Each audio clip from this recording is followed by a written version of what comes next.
If you're like the average person, you'll spend about 5 years of your life on social media. 5 years and 4 months to be exact. That translates to almost 2 hours in a day. And if you are a teenager aged between 15 and 19, those hours go up to 7 or 9 hours in a day. Through all this time spent on social media, you are likely to come across pages or people with a huge following. And these are the social media influencers. A social media influencer is a user on social media who has established credibility in a specific industry. They have access to a large audience and can persuade others by virtue of their authenticity and their reach.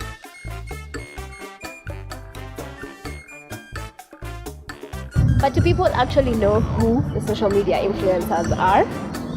I think they are used by brands because of their following to maybe advertise things or talk about the product.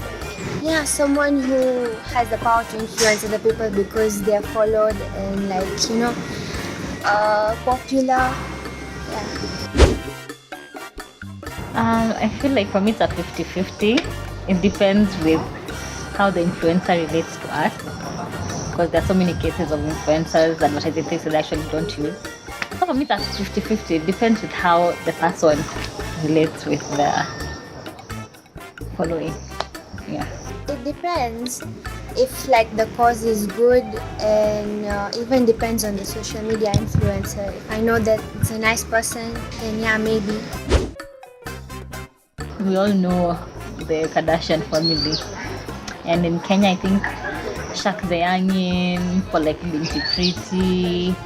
Yeah. There's one other artist, Casey Golden. So yeah, she does this art stuff, and I'm really inspired by her. So if she had a cause, I think she wants to start children's books, so I would believe in that cause because I know that she's a good person and stuff. Yeah. Social media influencing may sound like a new term, but other forms of influencing have been around for quite a while. Communication expert Dr. Stephen Kimotho explains just that. And it's not the first time you're getting it in the history of communication. I think that is we have theories that discussed, how information moves from the media to the people who are intended to consume this information. The theories like two-step flow theory is one of the famous theory that talked about when information is sent from by the media or from the media to the people. There's some people in between there who influence how that information is consumed, how people react to that information. And these people at that time, they were called the opinion leaders. Social media influencers' job is to get people to go to certain places, to do certain things, to speak in a certain way. And because their following is so wide, this influence is not limited to the people who follow them on their Instagram, on Facebook, or even on Twitter. Sylvia Munayo, popularly known as Binti Pretty, and Karaoke Kamau, popularly known as Karis names, are two such individuals, and I got the opportunity to talk to them, and they told me more about being an influencer. My name is Karaoke Kamau.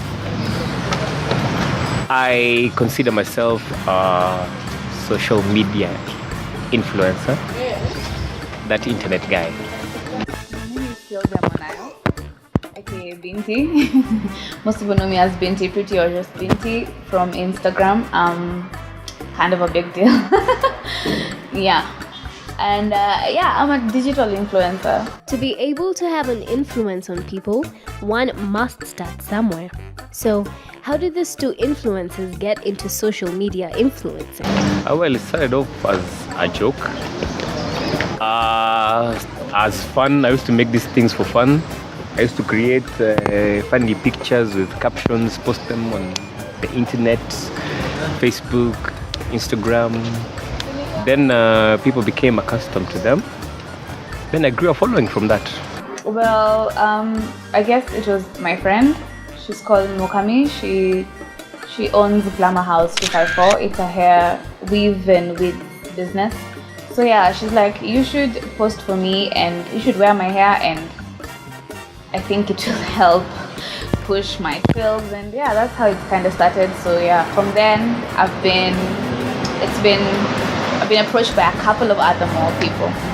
With the rate of internet penetration being at an all-time high and TV watch rates slowly declining, brands like Unilever, Beats by Dre, and even Tecno Mobile in Kenya are diversifying their marketing through influencers. Yeah, because influencers bridge that gap between brands and the consumers. What's happening right now is that we're in the digital era. It's a digital shift right now. Mainstream media is taking a back shift. Now everybody watches TV, listens to the radio, reads the newspaper nowadays. Everything is on the phone. Everything is digital. Everybody's on the phone. So people who have a big following, a huge following, are able to reach so many people in a very small space or environment affordably, and they get to reach a wide audience. Yeah. Because when a message comes from someone who does not look like they're directly selling something to you, which is like hard sell, we don't do hard sell. They actually talk to you and say, you know what, I'm actually using this and it worked for me, so why not do the same, because it will work for you. So I think we are more believable. We hold the believability bit of marketing. I think there has been, a kind of, a feeling that we need to do things differently. Traditionally, we adhered to the traditional media in terms of, advertising. But today, we have seen the need to integrate the online media, the online platforms, the online media, the digital media in our advertising of brands and products for our organizations. Social media influencers are within the reach of both advertisers and the consumers. The term direct message or DM has become synonymous with the internet, and advertisers can easily get in touch with influencers and vice versa. We find each other, but mostly they find you. What happens is that brands use or companies use agencies. Agencies know the influencers that are out there, people who have a following. The agencies approach influencers. They give you a contract or something.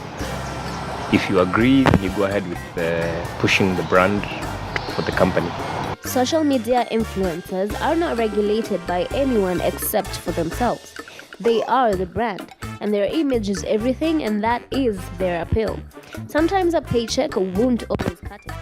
So, do they endorse every single brand that approaches them? Or are there brands that they have said no to? Yes, I have. For example, betting and what are they called? Predictions and all those things. Like, I don't think that it associates with my brand so much. So yeah, I've said no to such and other weird Zaku enhanced drip boobies and all those things. I don't do those things. Supplements and whatnot. A social media influencer's life may seem like the perfect one based on what you see on their pages. But like any other job, it definitely has its equal share of pros and cons. Yes, pros is it's good, it's beneficial, it pays off, but you have to manage yourself well. Just like any other business, it's actually a business. It's your company, so you have to give it your best, put it out there, make it clean, and brands will approach you. And maybe what I can say about cons is it spoils, it invades on your privacy. Like you're out there.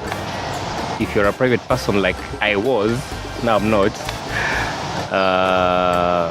it kind of spoils your privacy, because now you can't go anywhere without nobody noticing you.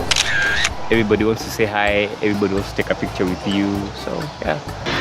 Well, people expect you to live a perfect life and, Sometimes if you're endorsing something out of your own good, people are like, you've been paid to do that, but you're actually doing it because you think it worked for you. What else? But it's a good feeling at the end of the day. People look up to you, people are actually influenced by your actions. So also you have to be like careful what you put out there, because people are too much in your business and everything. So there's a good side and there's a bad side. You may think that social media influencing is all that these people do, but in reality, they do have lives away from social media. Yes, I have a day job. I won't say where. But eventually I might be forced to leave my day job and concentrate on influencing full time, because that's my passion and that's what I love doing. It gives me happiness doing that. Yeah. Oh yeah, I have a day job and I kind of do what I do out there. I write and I also do the digital bits of marketing. So I'm an influencer on this other side, but I also do digital. I handle digital stuff here. So I think, like we are all human. I think if the offer is better, why not? If I'm like a big brand ambassador for something so big, like a big brand or something, I think I would. I mean, why not? Yeah. So for as long as there is social media, there will be users. And for as long as there is users, there will be followers. And for as long as we are following them, there will be social media influencers. Remember though, that even if social media is free, you are ultimately the product.